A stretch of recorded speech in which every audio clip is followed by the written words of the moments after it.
Okay, so I'm gonna prop up the knuckle, make it a little bit easier for me to work on.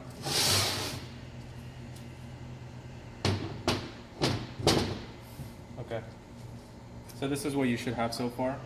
Now you can take your Z34 Nismo rotor and go ahead and install it like so. And we're gonna install a couple lug nuts just to keep it from falling off.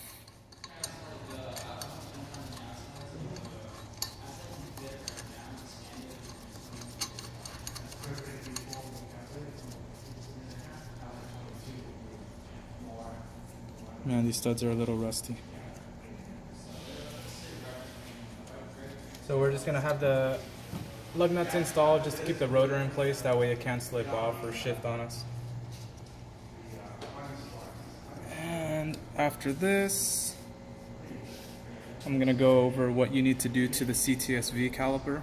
So in order for this setup to work, you need to drill out the threads from the caliper and also create a counter bore there. You don't necessarily need to get these milled or machined. You can do it with a 9/16 drill bit to remove the threads, and then a 5/8 drill bit to create the counter bore. The counter bore needs to be about 3/8 of an inch deep on both holes. And that counter bore is going to locate into the bracket here. So if you look closely, you'll see these bosses that stick up. Let's see if I have a little point. This part here, that slides into the caliper. So it's like a positive boss that interlocks into the caliper, and then the bolt threads into the inside of it. So there's one boss here, another boss here. So when you go to install your caliper, you're going to do it with all the pads off, and then you're going to slide it into the boss like so, and then pull it forward.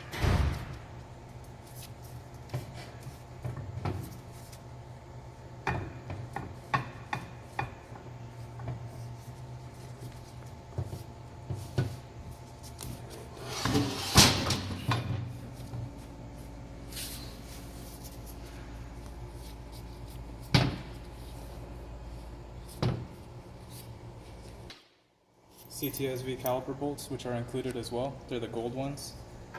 And you're going to thread it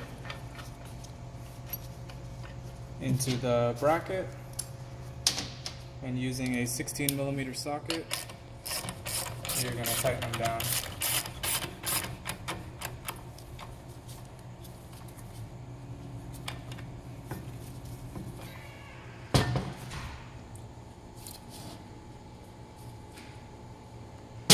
So viewing this from the back side, you can take a look in between here, and you'll see that the caliper is fully seated on that black bracket. So that boss that you saw earlier is now inside of the caliper, which creates a stronger jointed connection than it would be if it was two faces meeting up. So now that the CTSV caliper is on, we can go ahead and attach the Z32. The Z32 caliper mounts on traditionally, so you have the threads in the caliper, and you just run the bolt through the bracket, just as if it was an OEM setup. And for that, you're going to be using the supplied M10 by 1.25 hardware. And go ahead and thread it in.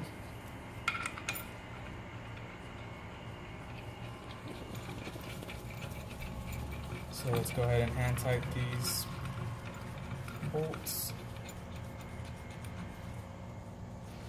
Okay. And I'm going to snap one down just for a visual reference. Okay. So now we're going to flip it back on its backside, and I'm going to show you where the shims need to be installed.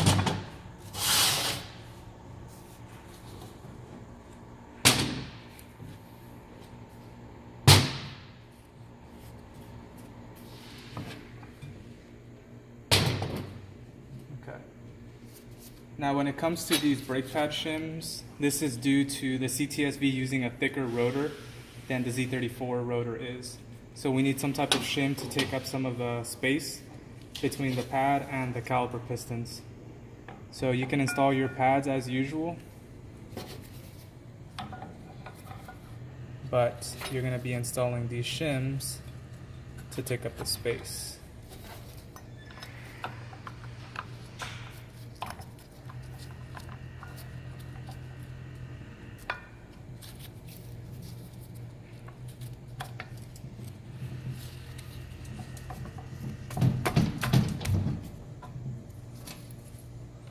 Now these calipers have been used so the pistons are not fully retracted, but they should slide right in on your setups if the calipers are brand new.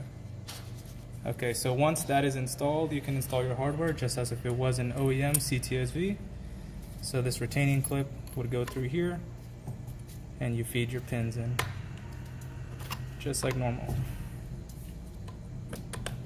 like so.